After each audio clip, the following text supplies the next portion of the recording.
What to do when you don't like your twin flame. Hello and welcome. Here are Stijn and Johanna. We are both certified ascension coaches and twin flames in harmonious union. We're happy to have you here. So, yeah, you might feel, right, honestly, in your heart, "Pah, I don't like my twin flame." Or what they're doing. No, it's not right. How they're looking, what they're doing, what they are saying, right? I don't feel this, I don't feel that, right? You might feel all sorts of things. That's okay. I remember one chapter in the book Twin Flames Finding Your Ultimate Lover, where also Jeff and Julia they described one time an experience where I think it was it Jeff or was it Julia? Jeff had the experience of not liking Julia. I'm not sure. I am not 100%. Okay, so Jeff basically had the experience of him feeling in his heart, nah, I don't like Julia. I don't like her. Don't know why, but feel absolutely no. And I remember how it said in the chapter, like Twin Flames Finding Your Ultimate Lover, that Shalia just allowed him to have his experience. It didn't came in between that one, right? She didn't try to convince him. She just didn't took it in any way personal. She was just loving herself or focused on herself. And so easily that upset or that misalignment could move itself out of their shared consciousness, right? And then soon after, Jeff experienced again loving Shalia and feeling completely attracted and fine about her. So, yeah, so this can happen in your twin flame relationship, right? That you move through those periods where you don't feel so good about your twin flame, or you feel like, right, I feel completely different maybe than yesterday already or a minute ago. It's just always that your shared consciousness is working through stuff. It doesn't need to be that big drama or dramatic, right? Because the same like in that example of Jeff and Shalia, um, like Jeff very much still knew that at the core he loves her and he couldn't even understand himself, but he still had to honor the experience or the feeling of the in this moment, right? And so he honored that his experience in this moment was not liking whatever, right? But as Shalia was just holding space and loving herself and the situation unconditionally, right? The sooner those feelings and thoughts in their shared consciousness could be released and replaced by love again, right? And so he came into harmony and love itself again.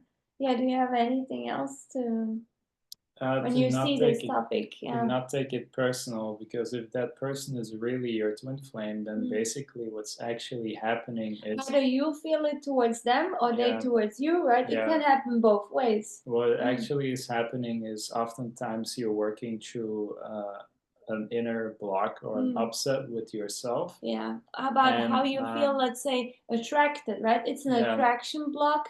You some way don't like yourself or not at this moment. If you, for example, now honestly experience not feeling attracted to your twin flame or not liking him or her, then it's really like with the mirror exercise to ask yourself, where do you not like yourself? And you might really find that maybe at the moment you don't like yourself or don't like how your life is, right?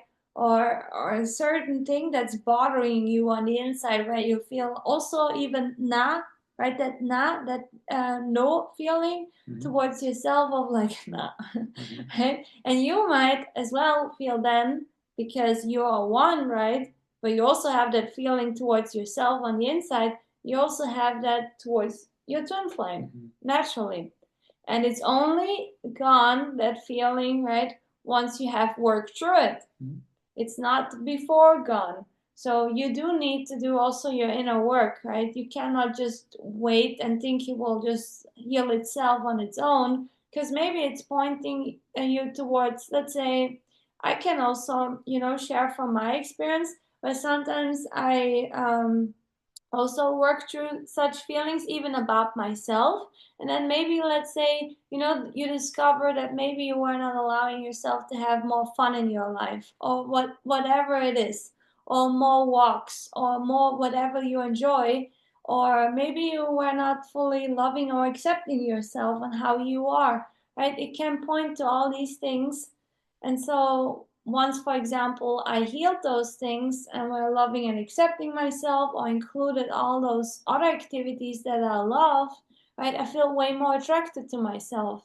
And so this is what it's pointing to. And you can take this as a wonderful opportunity to look within yourself, right? Not go into drama. It's okay if you experience da da da. They might even still be a twin flame, right? It doesn't need to mean anything, but it might just mean that there is something on the inside to look, right? Where you honestly don't feel very good at the moment about yourself or how things are, right? Or with yourself. Mm-hmm. And so it's an opportunity to love yourself there or make changes, first of all, within, to then see the outward action that you can take, mm-hmm, to feel way more loving towards yourself and your union. Yeah. Yeah. Anything else? Yeah, it's important to look at all parts of yourself, like how, like adult self, teenager self, and I talk like inner self, not, but actually not only your inner self. Look your at, whole like, being, right? Look at your life. Look at how you feel about your present life, and how you feel about your schedule, how you feel about how magnetized you feel about the life you are living right now. Does it feel like that life is in alignment with your true self? And if that's not the case, then maybe you have subconsciously somewhere a part like screaming in your face saying like, I don't like you because like we're not doing this or that yet, or like I don't like this and I actually want to do this. Or what's also sometimes possible, if like we're all multifaceted beings, right? So like if you have unique skills or talents or desires, and you're already like doing certain things and it feels so juicy.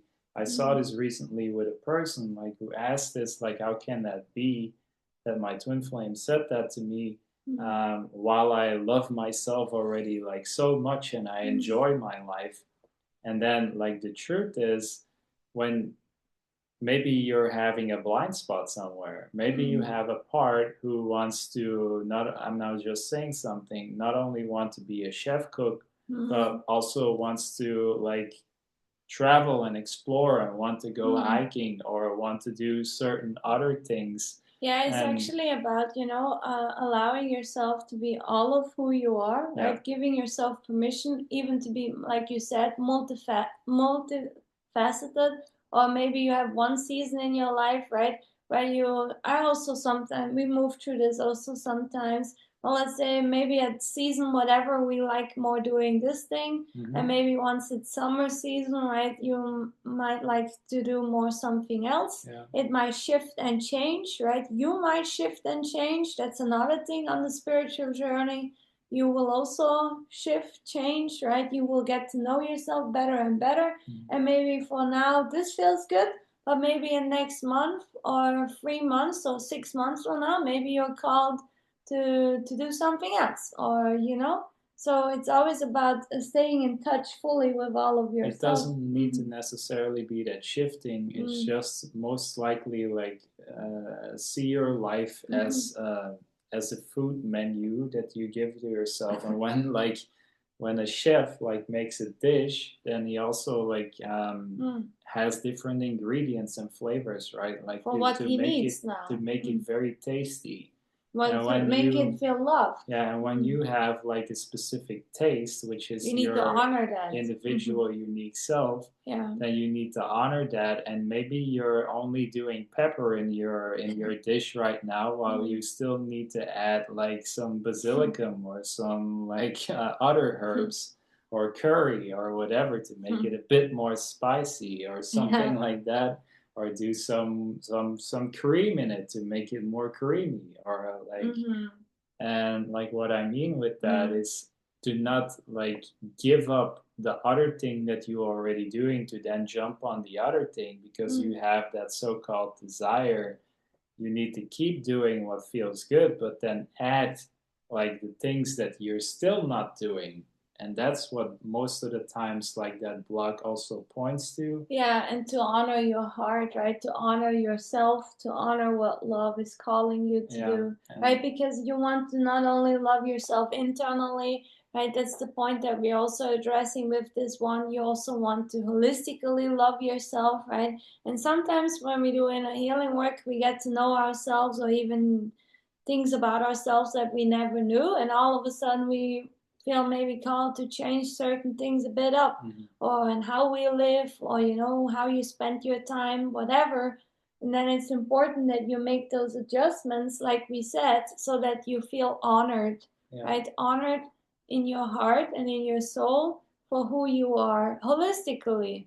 Because you're nothing if that's really a thing, right? You're nothing with only doing it internally and not doing it physically, right? But you're also nothing really if you do it the other way around. Yeah. And so it's both. Yeah. Good. So that was that. We hope you enjoyed this one and also that you received a lot from it. Also, if you love our support, both Stan and I would love to support you either one-on-one coaching, group coaching. Also, if you never had a call with us, we are very happy to hop on a call with you, to get to know you, to see where you're at, and to help you, move with the right foot forward towards your dreams, towards your harmonious twin flame union and all of your dreams. Also, if you have any questions, please always feel free to let them know down below. Also, you find our website down below as well as our email. Thank you so much for watching, and we see you soon. Take care. Bye.